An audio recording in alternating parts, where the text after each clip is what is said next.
It's Space Cab.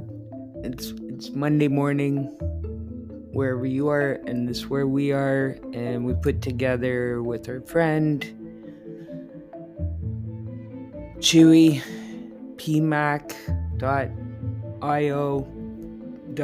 somebody, and we made our Alien Abduction primer. Enjoy. Hi, Space Cabbers. So we're here today with. Wow, wait a minute now. I've forgotten his name completely. P. Mack. And we are going to do a primer on the fascinating and wildly debated subject of alien abductions. Mr. P. Mack, what would you like to say about it? Well, I think, what is an alien abduction? We don't mean, this isn't anything to do with Trump. What we're saying is some people feel like they were taken up into alien spacecraft and had different things done to them, and they came back to Earth, and a large percentage of them needed to undergo hypnosis to remember what had happened to them. So that's basically what alien abduction is. And there are... When do you think, when did it become a phenomenon? Or phenomenon? When did it become a phenomenon? Well, it was sort of studied.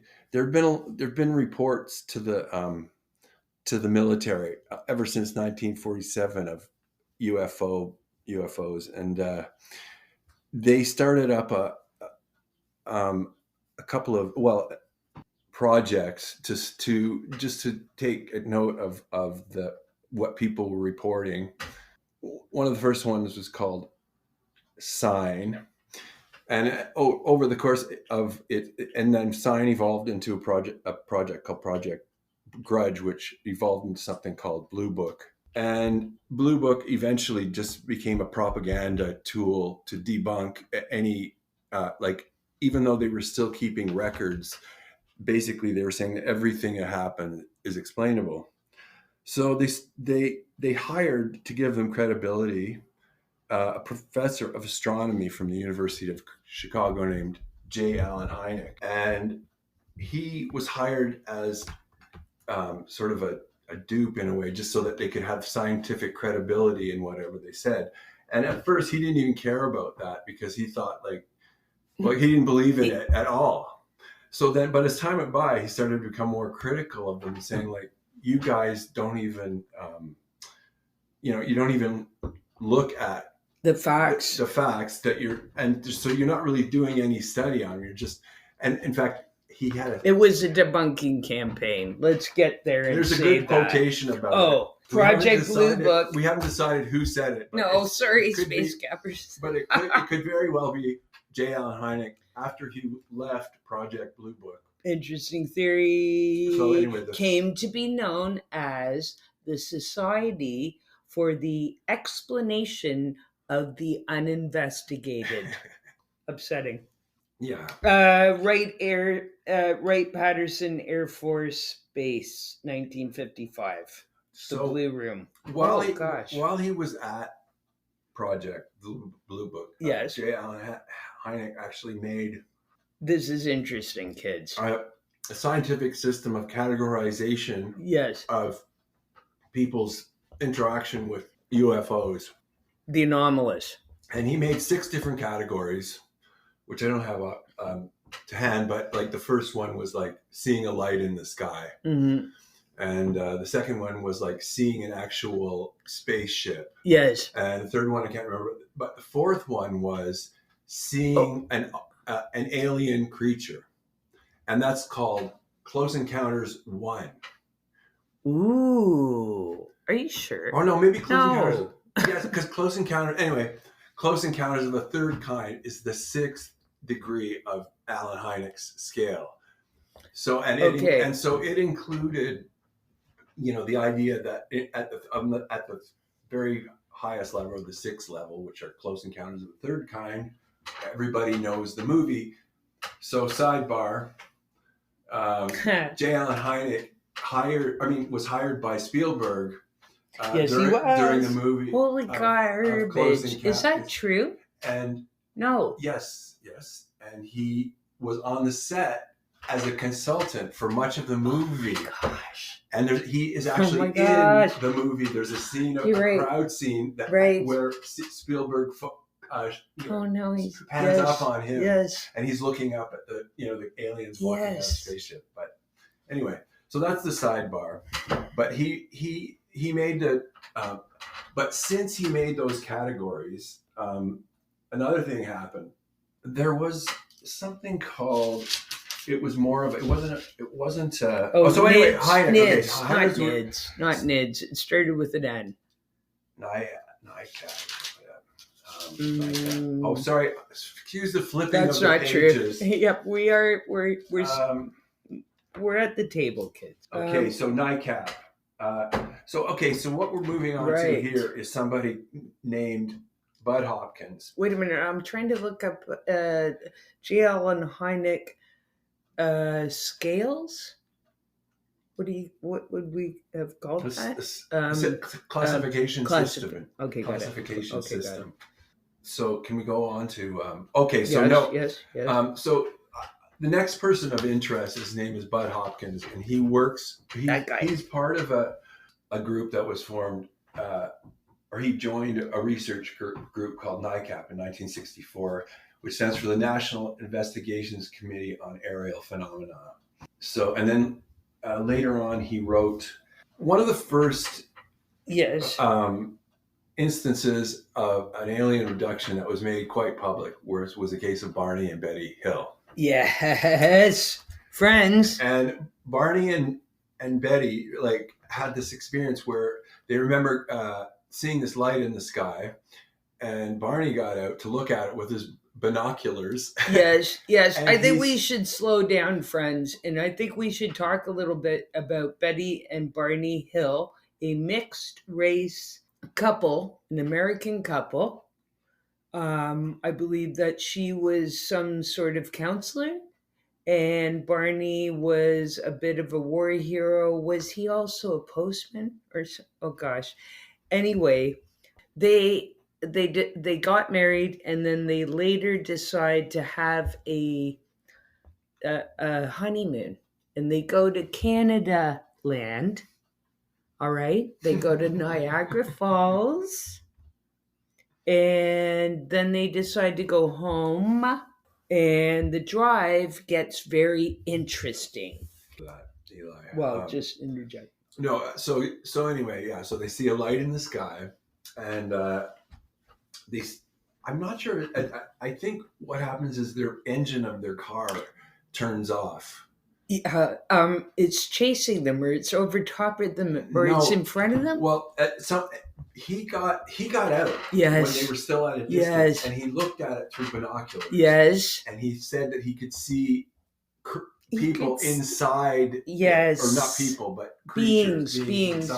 And this was his conscious memory. Yes. So he is so flipped out by that he rips the binocular strap off his neck, Peter. Well, so anyway, and so I think they get back in the car and they're trying to drive away.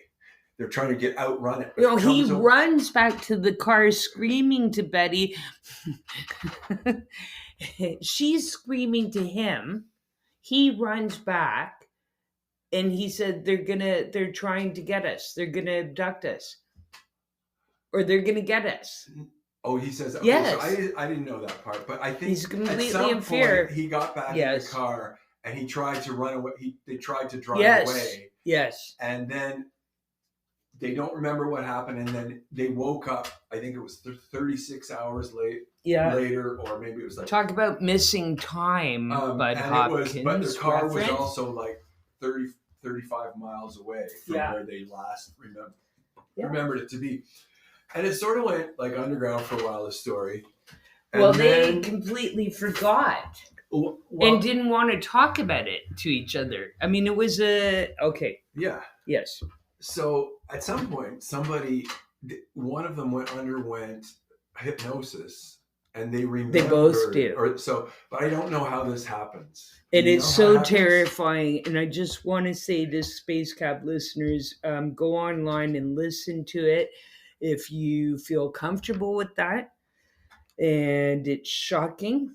And you feel the fear. And they had completely different experiences. Not completely different. They had it's terrifying in the emotional fear that they both have.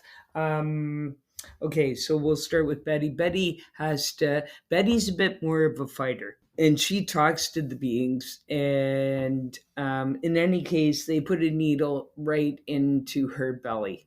What year is it? 61, I think. Okay, so it's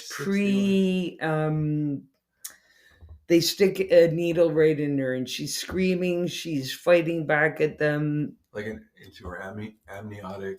Yeah. Yes. And to give her a pregnancy test, and they tell her that. Oh, really? Like psychically? Good question. Anyway, Carrie. Okay, and then so they stick a needle into. They stick a needle into her, and she's like, why and who and this and that. And then when that procedure is over. Now, this is actually a common theme with abductions. Should you not fall into the fear factor, they will take you later and talk to you a bit. It's a thing. So she said, well, who are you guys? Where are you from? And he said, well, what do you know about the solar system? And she admits not very much. He says, okay, well, I'll show you a picture. He shows her a picture. She remembers it later in regression, hypnotic regression. And then another woman who I think was on the autism spectrum, becomes fascinated with the drawing that she was able to do. And it was from Zeta Reticuli. Is that a planet? That's where the Greys are from, or that's what they're called. Or the Ebens, or I'm not certain. Okay, Ebens. Oh gosh. Sorry, Space Cab. We're going to come back to that, and we're going to footnote that and make sure we know the notes. All space podcasts are connected with each other. True. No. I just want to give you the right information. I'm not sure if it's the Grey or the Ebens, and I feel like I see. They actually had a fight with one another. Okay, well, so that's that's another yes, but we did do. You can reference Barney Project Serpo episode with Chris Lane. So Barney and Betty Hill. Yes, and Betty had a needle injected. Yes. So what were you? But okay, so they're like, well, this is where we're from. Yeah. But in her regression, she can redraw it. So they printed in the newspaper, and a slightly autistic, I don't know how autistic, a woman, and she was like a science high school thing, like I think. Savant or something like that. Correct? Yeah. She figures it out. She goes through all the things. Like she figures the star is like the star chart. Yes. Is that a thing or not? That's amazing. We're going to make a new one. Let's wait. Anything? Okay. Another yes. sort of funny fact about Barney and Betty Hill is that some people think that Barney and Betty on the Flintstones. No, it's not funny, and it's not a thing that people think. That was actually why they did it. Okay. Barney and Betty Rubble is a reference to Barney and Betty Hill. Okay. Wait, where are we at now? Well, we're just, so Barney and Betty Hill, once their story came out, they went on talk shows like Merv Griffin and... and Kathleen Marsden is the niece, and she's an important figure in ufology today. Of at least Betty. I'm not sure. Oh, Betty Hill. Yeah, she wrote a book Right. of their Yes. about their abductions. Yeah, Correct. I did a book tour with that. Correct. Yeah, so Betty Barney. So we wanted, this is the Betty and Barney as background to the story of Alien Abductions. So because we were trying to get around to Budd Hopkins. Yes. And so around about like he was a member of, which we said before, I think, of it's called NICAD.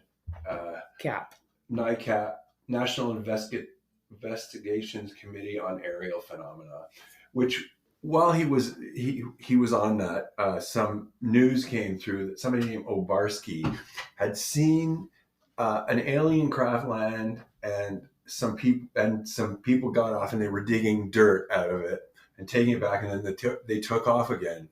And he was like a farmer, I think, at Obarski, and he just saw this thing happen, and he was like, he didn't, he just. Wait a minute. So he saw the spacecraft? But when Budd Hopkins heard about this through his, channels, he wrote an article that went into Village Voice about the Obarski case, but also brought up Barney and Betty Hill. And as a result of his article, he received like 15,000 letters from people who had claimed to have had the experience of being abducted. Can I interject for a minute? Is it not kind of wonderful that people would just reach out like that? You mean back? Yes. Yeah. Well, no, but that was your only way. Yeah. Like, is it superior? What does that to what say? We have now? No, but I mean, that's a commitment. Yeah, that's true. Yeah, true. Like structurally, yeah, I agree with you. Bud sort of organized all these letters and stories of what people had said had happened to them, or they thought, and wait a minute, why? Sorry, Peter, did he write an article? Did I miss it? Yes, he wrote an article and a bunch of people sent emails, or not sent emails. And what was the article about? Oh, sorry, I probably said no. Yes, I did. Nate? No, it was talking about the Obarski case and. But Bud has had his own experience too. Oh no, but yes, he was interested in this subject. No, but he had he saw a saucer. Yes, he did. I see. He tried to categorize the letters that he got in, but what really floored him is a lot of people had like very similar sort of experiences, and he got in touch with some of them and brought them. Okay, so Budd Hopkins also, let's say this to begin with, he was an abstract expressionist painter in New York, and up there with all the the other ones that were his peers, like.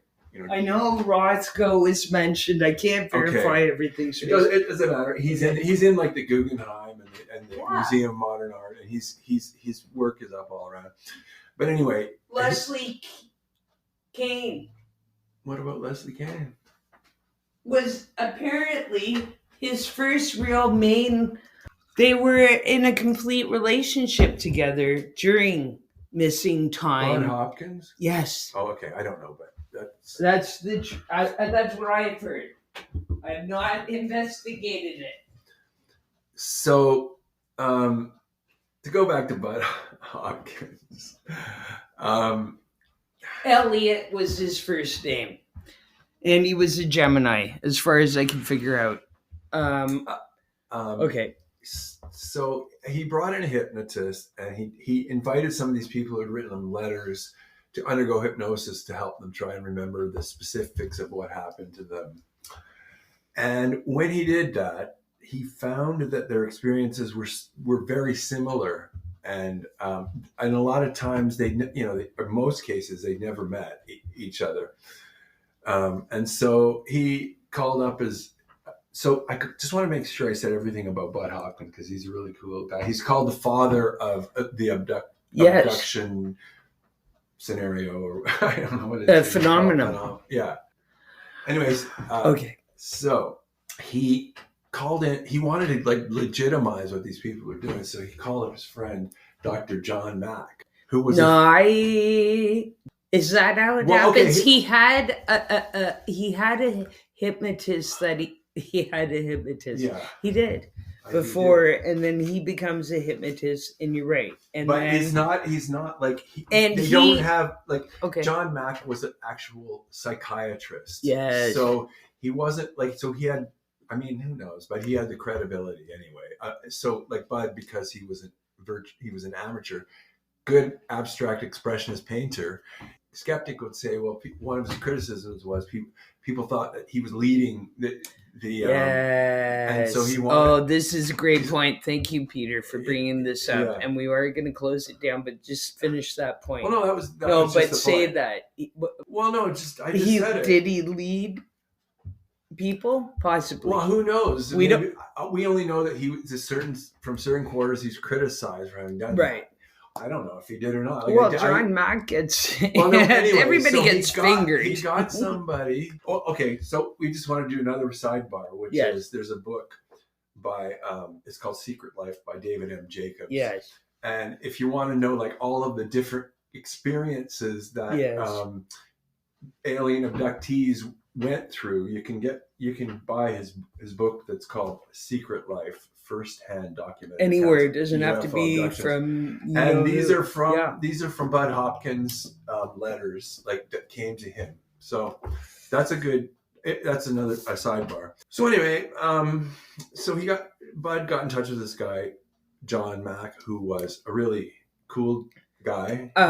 He was really cool, and he was a psychiatrist at Harvard School of Medicine. Pretty good, y'all. Pretty complicated human as well. Yeah, he beautiful blue eyes. He won a Pulitzer Prize for a biography that he wrote of. And I love this movie. T.E. Lawrence of Arabia, the movie. Anyway, he won a Pulitzer Prize for a biography of that guy. And he also had a lot of like humanitarian work. He worked on like how try to stop the children from having nuclear fear and stuff like that. Yeah, because he was a psychiatrist. So like he was a cool guy, and so Hopkins approached him, and sent him some letters and stuff, and said like, you want to check these people out. What did Dr. John Mack was a total. He did not believe in it at all. He just thought that it was nonsense at the beginning. So Hopkins convinced him to like check out some of these people and sort of like more hypnotize them in a more scientific manner. Exactly.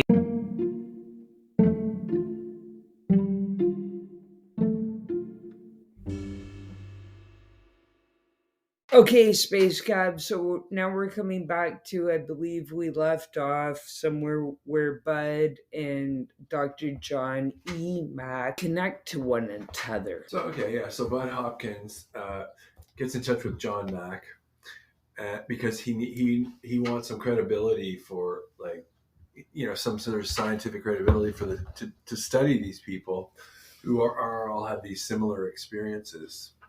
And John Mack is a cynic about the whole thing. He doesn't.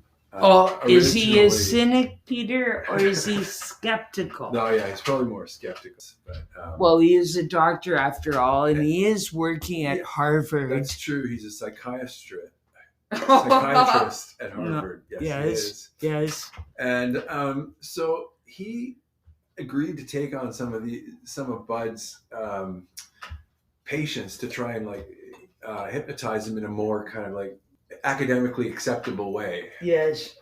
And for a scientific way might even be another way of putting it. But with somebody who's has scientific credibility. As a result, Dr. John Mack came to feel that he agreed, obviously, that something really happened to these people. Yes. He didn't think it was just like hallucinations. So he was one of the first academics to sort of give the field credibility. Although later on, also J. Allen Hynek, who's one of the pioneers, also lent his name. He became, the government was trying to needlessly cover up or debunk everything that happened. he became a very respected person in that world. Can I ask something at this point? Were like it was very different because the poor Hynek was, in a way, he was similar to Mack, but on the other hand, he was taken away by the military, the American military. Well, initially, yeah. Yeah. And whereas Dr. John E. Mack, Blue Eyes, Womanizer, ? Sally was his wife, 3 boys. He had 3 boys. In his diary, after the first one is born, he said something similar to like, I wished it was a girl. That can't be true. No, that's in Ralph Blumenthal. Oh, okay. The Believer. Okay. So there's a he kept a diary, and he loved astrology. A former staff writer for the New York Times named Ralph Blumenthal, who's connected in with the UFO movement, and he wrote a history in an article or in a book called. What's this book called? Oh, The Believer. The Believer. Wait. Yes. But anyway, if you want to read more about John Mack, get that book. Or if you want to know more about Budd Hopkins and Ralph Blumenthal matching up with Leslie. What was it? You just want. You've just been dying to put in. There's a theory that Budd Hopkins. No, it's not a theory. Faust. Okay. So it's a woman that. Well, she's a great journalist. I have her a partner of Budd Hopkins. Yes, but she also she wrote an article in the New York Times with Blumenthal and another person, I can't remember their name, about the American, revealing that the American military admitted to having a program that studied UFOs. Yes, they did. Under like a black, budget, so to speak. It was getting money, but it wasn't Black really Ops. No, Black Ops.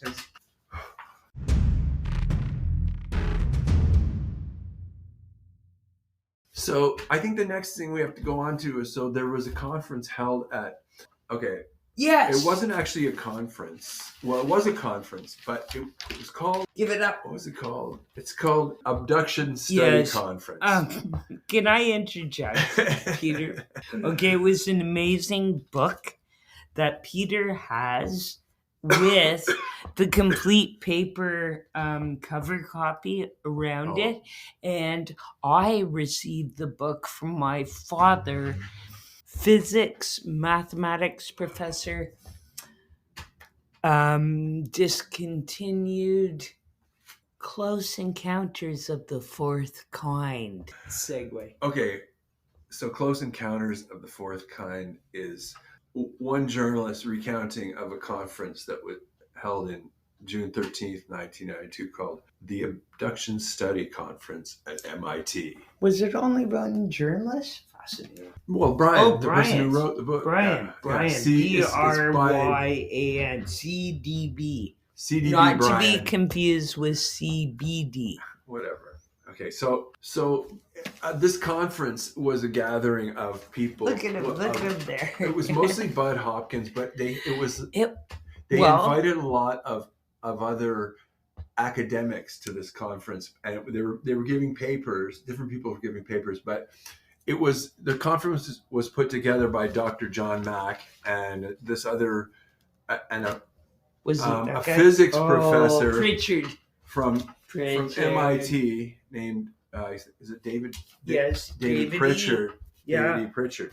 So, and Pritchard hadn't been abducted, but he had seen UFOs before, and he was the one who engineered them getting the conference to take place at MIT. How did MIT feel about it? Well, no, that's what I was going to say. The MIT wanted to make sure that everybody knew that it wasn't an MIT conference. It was just taking place in one of the rooms at MIT, sort of thing. But anyway, So this conference is kind of like the culmination of the study of alien abductions, and so it was and doc there. Oh, It was the which one? conference was it actually brought victims or abductees Correct. to the conference to be hypnotized in front of a group of academics. Can you imagine? So that they, so there are a few different ones. So that was the format of the conference. Is that they brought some people, and then papers were given at the conference. Yes. And, wait a minute. And people, they had a lot of different speakers, and some speakers, what were their feelings about abductions? One of them felt strongly that it was, what's that terrible thing? Rituals. Alien abductions are satanic rituals. Yes. And I felt like that one fell apart. Because no, well, I mean, victims don't. This is during that conference. Yeah. There was a speaker who stood up to speak about alien abductions as similar to satanic rituals. Is that well? What I sort of understand. I feel like I'm saying it wrong. But then I think we go back to Mack, who says nobody eats anybody. There isn't any cannibalism involved. In what though? Fair. What do you mean? About? In what? There's no cannibalism. No, during this MIT, not authorized. You can't use our name. So these people who were interviewed or hypnotized at the conference had to they had to be able to answer yes to 4 different questions, which are basically, oh my gosh. In order to qualify as an abductee, a person must be taken against his or her will from terrestrial surroundings by non-human beings. 2, the beings must take a person to an enclosed place, non-terrestrial in appearance, that is assumed to be known to be a spacecraft by the witness. Yes. 3, in this place must either be subjected to a physical examination, engaged in communication, verbal or telepathic or both. Or 4, those experiences must be remembered, either consciously or through methods of focused concentration, such as hypnosis. Mm-hmm. And this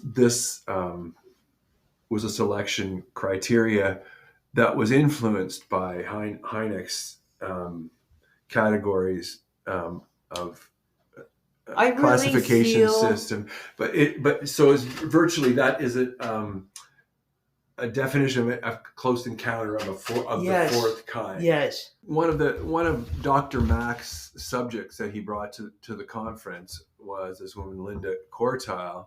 Her real name was Linda Napolitano, which has come out since the conference. But she had been abducted from the 12th floor of a building in Manhattan. And as the evidence goes, there was a car with a political figure in it, with 2 people who were described as were they?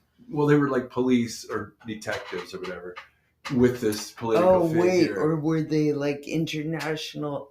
No. But so anyway, they saw that from below. Yes. A body coming out of her apartment, and they wanted to shoot at. They didn't want to hurt it. They thought that there was more though, and they couldn't do anything. Okay, so tell me what else. They also saw there were beings 2 above and 2. There were 4 little kids, but then she realized that one of them was different, and that was the abductee. Later on, and that was to Budd Hopkins. Some people wrote to him in separate letters about this incident where they saw this happen. One of the women was driving across the Brooklyn Bridge, and she wrote to Budd Hopkins that she saw this happen. That beautiful bridge. Then, oh my gosh. So you know, it's sort of like, this is one of the ones that's really bizarre because it's been verified by more sources than any other one. You know, people are willing to say that this is what they saw. You know, can we talk about the Blumenthal? The In Ralph what context? Blumenthal? Because he talks about exactly this. And witnesses reported that they saw the woman in a fetal position in a white night dress, and it looked like an angel being surrounded by the four weird beings. Weird. Okay. I shouldn't call them weird. I haven't heard that one, but well, it's what I heard, Believer. What I read was maybe the woman. Anyway, anyway, a lot. It was like basically in quotation marks confirmed sighting of an abduction, and it's I think it's sort of like the closest thing that that has that sort of confirmation that by multiple witnesses. Right, but Peter. And we haven't figured it out, but I want to ask this. What kind of evidence do people need, and why? Aren't we there already? What do you think the alien beings are? What do you think the alien beings are? Like Dr. Mack and many other scientists who study it, yes, will say that like something happened, but we don't know what it was. But it's like, okay, Mack has this theory of dissociation, and he thinks that like the aliens can like do things to people and then sort of repress them into another side of their consciousness. How do you either that or they're afraid? They're so afraid that they themselves repress these memories. But Mack had a lot of experience with people in hypnosis where their reactions he felt were very genuine to something that had really happened to them. Yes. And Robert Blythe, that's who he liked. I just wanted. Yes. Do you know who that is? No. Oh God, I know we'll have to come back to this anyway. John Mack, and then. Well, I don't exactly. I'm like Jacques Vallée and like Jonathan Mack, and like a lot of other people. I believe that stuff happened. Like all this stuff happened. I believe that people have seen these things. I believe that people have been abducted.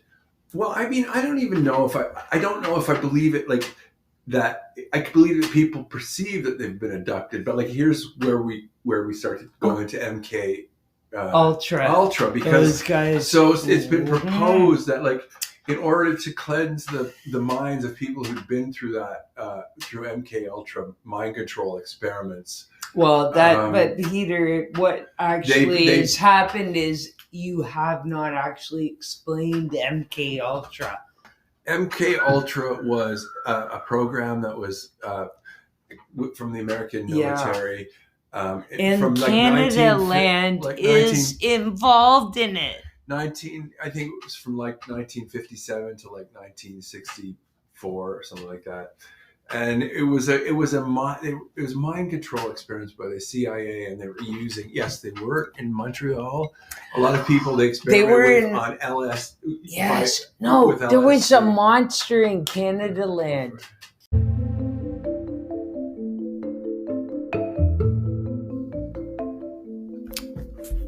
Fascinating. So much more to say, and I'm sorrowful that I did not mention the Great Gazoo. And next time, we'll see you Monday. Will there be more to add on an alien primer? Could we ever get towards something smarter? Yes. Keep the faith. See you Monday.